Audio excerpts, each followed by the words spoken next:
You ready? Oh, by the way, our cameras are swapped again.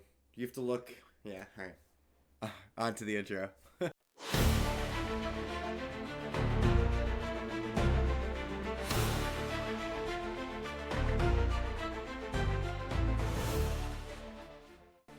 Good evening, ladies and gentlemen, and welcome back to this week's episode of Aruga's Fantasy Football Power Rankings, brought to you by ER Productions. I'm your host, Ricky Francis, and I'm joined here by Evan Palea.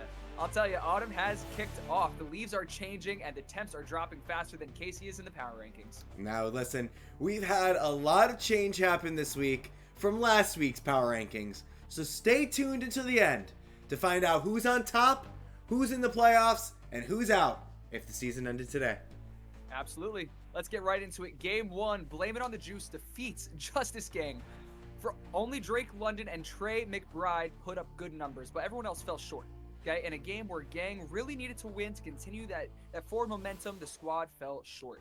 The missing Jonathan Taylor definitely was showing. Now, Purdy Hurts is now on a 2-game win streak and making a last-minute push towards the playoffs. Indeed. Coming in matchup number 2, we have Do It Lady falling to a 5-game losing streak and is now even further from a playoff spot.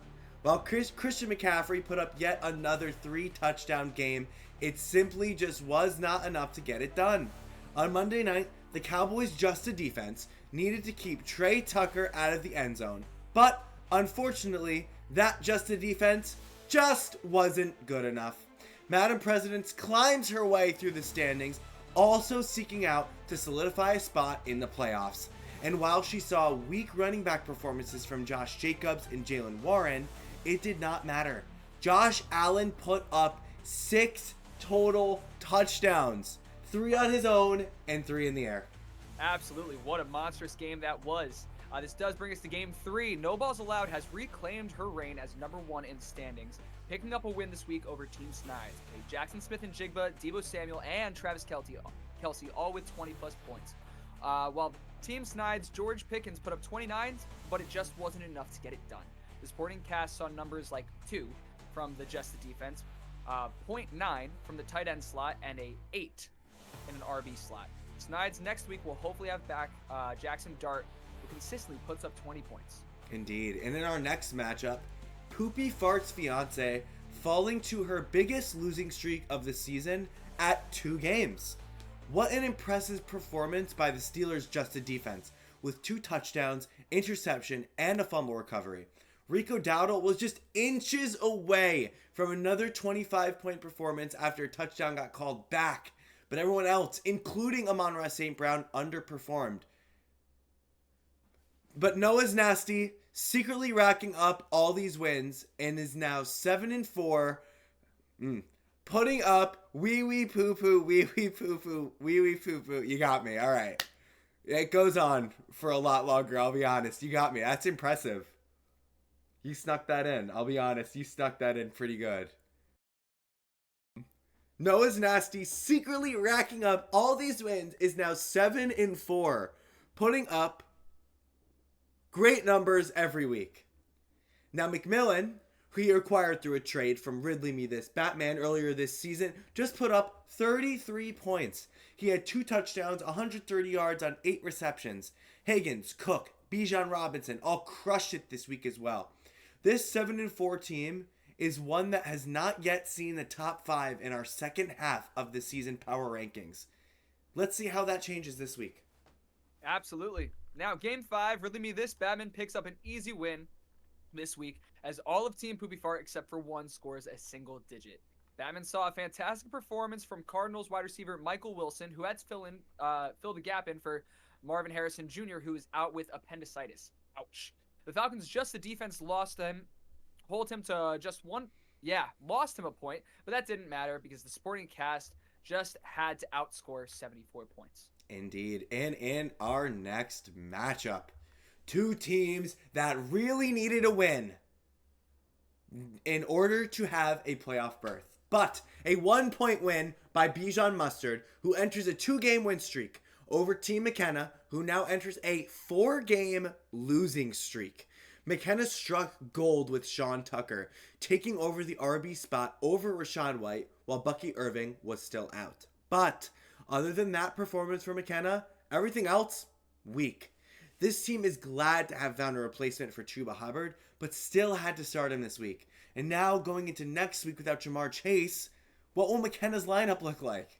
Yeah, that's a great question, and me and you were looking at it before we went live here today, and it's not looking great. No. And we'll touch on that in a little bit when we get to the power rankings, but some teams are really going to be having an uphill battle this week specifically. Indeed. Now, in our final game of the season, of this week, we had a battle of the Francises. Ends with my New Jersey 69ers picking up the win. Derrick Henry, my goodness, what a roller coaster this season has been for him. He finally saw another 20-point game. Nico Collins also put up 20, and Stephon Diggs putting up 20. Rashee Rice and Rachaad White both fell short. The three other performances were enough to get it done. Okay, blame it on the juice, who needed Devontae Smith on Sunday night to just play the game, but was only able to bring up 1.8 points. Now, having needed Ashton Jeanty needing to put up 25 on Monday Night Football, but he only had 7 yards rushing. Brutal. Now, before we head into this week's power rankings, we are going to get a brief message from our sponsor featuring last year's MVP. Rosie, over to you. Thanks, guys. This year's 4th annual Turkey Bowl will be this Sunday at noon at the Marlboro Recreational Center in Marlboro, New Jersey. Each year, we crown a new MVP of the game, and it was my honor last year to win MVP following the legend, Caroline Rosen. Folks, get ready to lace up and show out. Whether you're slinging dimes, snagging picks, or just here for the chaos and the laughs, this year's Turkey Bowl is set for Sunday. Bring your energy, bring your A game, and bring your appetite, because only one team walks away with the glory. Guys, back to you. Thank you so much for joining us this week, Rosie. What a pleasure to have you. And now, on to the ER Productions Power Rankings, which has hit a new all-time high for most amount of moves. Some ranks are wildly different compared to last week, and very few teams have actually stayed where they are. That is absolutely right, Evan. I'll go ahead and take on this first section here, okay? This is our Toilet Bowl contenders. At 14, sorry, buddy, we have Team Poopy Fart, all right? You have a 10% chance of making it into the playoffs, but you are still 5th in points for, and that is a badge I know you wear with a lot of pride. A lot of pride. At Lots 13, of it. After a loss this week, blame it on the juice, falls to 4-7. Still a decent percentage at 4 to make it to the playoffs. Not what you want to see, but it's something, okay? My New Jersey 69ers at 12. And here's the biggest change of the week. Last week, ranked 3rd, now 11. Team McKenna drops to rank 11 in our power rankings simply because of this, Evan. We looked at his team, and with Jamar Chase out this week, when these last 3 games matter the most, we don't like the odds of him making it into the playoffs. No, we don't like him. Let alone making a playoff push, but, you don't have that first overall pick this week. I'm looking at the rest of the roster. It's a little weak in certain areas. It's going to be an uphill battle to win this week. I mean, he's already talking about trading him, so we'll see what happens. Indeed.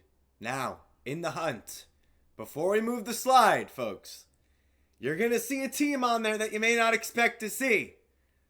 But with a 5-game losing streak, sitting at 4-7, it's only fair to plummet from 2nd place to where that team is now. But at 10, we have Bijan Mustard sitting at 5-6. He's 7th in points for and has a 29% chance of playoffs. Rank 9, finally out of the bottom 4, we have Too Purdy It Hurts. Those Cowboys stacking up for lots of points. Looking promising. However, last place in points for, with an 11% chance of making the playoffs. At 8, we have a faller.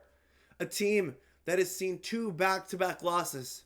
We've got Poopy Fart's fiance, our featured guest on this week's episode. She is 11th in points for, but has an 88% chance of the playoffs. And last but not least, Ricky.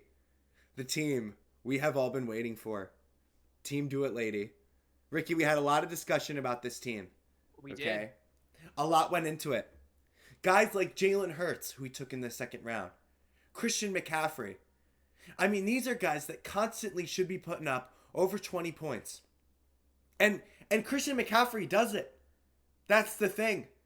But this team sometimes struggles to break 100.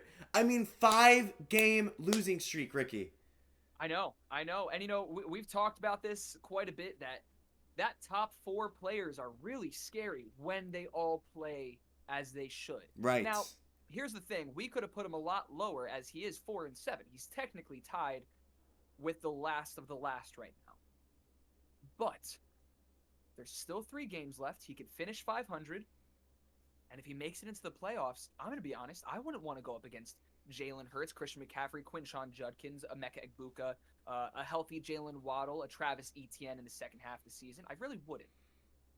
But he's not there. He's and not that there. is why he is in 7th right now, which I think some people might argue is still too high. Some might argue it's too low. It's where we have him. Who knows? Who knows? Who knows? Anyway, we'll keep it over with you for the playoff wildcards. Absolutely. This does bring us to our 6 through 4. Now, you will be looking at this, and you're going to say to yourself, this seems about right for most of these guys, okay? We have Team Snides at 6, 22% chance of making it, 9th in points 4. You kind of expect a little bit more from this manager. He always is very consistent, but 14-man league, it's a different beast, okay? At rank 5, Madam Presidents, okay? Points 4, 12th. Again, you don't love that, but 40% playoff shot. That's pretty solid. And then we have at 4, our reigning champ, Ridley Me This Batman. 6th in points 4, 91% chance of making it into the playoffs. And now, let's be honest. We were also talking about this today, Evan. Who could take home the honors at the end of the season of Manager of the Year? You got to think he's got a real good shot at it if he can make a deep push this year. I mean, Yeah. He dealt with a lot of injuries, a lot of bye weeks. But, I mean, that team's scary right now. Yeah, those post Arugas Fantasy Football League awards, for that specific award, definitely has a good shot at it, for sure. Yeah. We'll have to see, as we have 3 weeks Absolutely. left of the regular season here. 100%. But that leaves us with our top 3. And you already know who you are. You haven't seen your name yet. But let's go ahead and introduce to the top 3, Noah's Nasty. Welcome in. Welcome in. You are 7-4. You're 4th in points scored with a 93% chance at making the playoffs. At number 2, the 7-4, no balls allowed. This team just keeps winning. In fact, I believe that record is incorrect. I believe she's actually 8-3. I think you are correct. I believe she is 8. Number 1 in the standings, yes, I do believe it is 8-3. 3rd in points scored. Yeah. With a 99% chance at the playoffs. Now, we haven't seen a clinch just yet with only 3 games left. But for this team, it is looking promising. And that does bring us to 1, Evan. At number 1, you are so correct. Still, 2 weeks straight, we have Justice Gang sitting at 6-5. She is number 1 in points scored still, and has a 79% chance at the playoffs. And the biggest thing, obviously we saw a loss this past week for Justice Gang, but Jonathan Taylor's coming back. Indeed. That team still was able to put up a fight. Was it the best fight we've ever seen? No. But it is better than a lot of the other fights we've seen around the league. So, For sure. You got to know that it's going to be a little tricky. Now, this is one of those teams, though, that Drake London's out this week. So it'll be a little iffy. That receiving core gets questionable with it. It's now going to be mostly DK Metcalf, who is a hit or miss, especially with Aaron Rodgers, most likely done with a what does he have? A slight fracture in his wrist? In the left wrist, and he's going to need surgery, is what I've heard. Now, who knows? Aaron Rodgers, he played the same season that he tore his Achilles, so who really knows what he's going to do? But only time will tell. Now, if the season ends today, here's a look at who is in and only who is in. Sure. Yeah. As you can see, number 1, no balls allowed with that first week bye. Number 2, Noah's Nasty, after making it into our top 3 power rankings, has a week 1 bye as well. Now, here are the matchups. Justice Gang takes on Poopy Fart's fiance, and Madam Presidents takes on Ridley Me This Batman. That's right. Absolutely. Well, listen, We thank you all so much for joining us this week. We only have 3 more regular season games, and the trade deadline is just around the corner. I think it's sometime next week. Now is the time to finalize your team to fight your way to that cash prize or fight your way out of a 1,000-piece puzzle live streamed on social media or sitting in a bar for way too many hours. That is right. Now is about the time where we start to look at punishments and prizes and ask ourselves, do I want to lose or do I want to win? Well, for many of you, we are looking forward to seeing you on Sunday at this year's 4th annual Turkey Bowl. But for now, I'm Ricky Francis, joined here by Evan Palea, and we will see you in the next one.